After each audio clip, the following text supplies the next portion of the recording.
আরে বান্ধবী, কেমন আছিস রে? এই তো ভালো আছি। তুই বল, তোর খবর কি?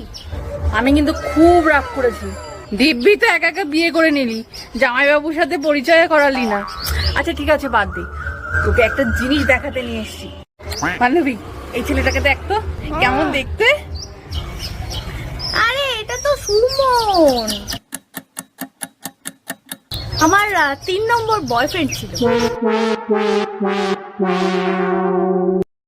আচ্ছা ঠিক আছে, এই ছেলেটাকে দেখ, মালটা অনেকদিন ধরে কিন্তু লাইন মারছে। আরে এটা তো আকাশ, আমার 7 নম্বর বয়ফ্রেন্ড ছিল।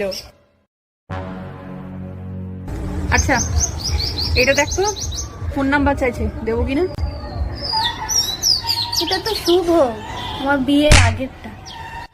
ওর সাথে আমার অনেক অনেক স্মৃতি ছিল। তোর কি এই পৃথিবীতে আর কোনো ছেলেরে বাকি আছে বয়ফ্রেন্ড বানানো? থাকলে বলিস, তখন আমি প্রেম করবানি।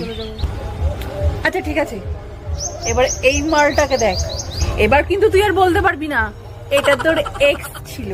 মালটা কিন্তু ভীষণ মালদার পাটি, আমাকে তো প্রতিদিনই প্রায় ফোন করে। সোনা মনা জানু বাবু, আমাকে কি বলেছে জানিস?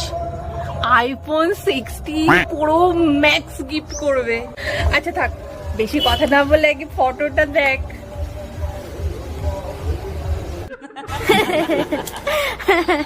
খুব ভালো, খুব ভালো, খুব ভালো। তুই আমার এক্স গুলোকে নিয়ে শান্ত থাকতে পারতিস। আমার বরটাকে নিয়ে কেন টানাটানি শুরু করলি? ধনকে দেখলু তুই ননিস না, মনকে চিনলু না, সোনাকে চিনলু, বানাকে চিনলু, মনুষ্য চিনলু না। ধন নাই বলি মোর পাকে ননি।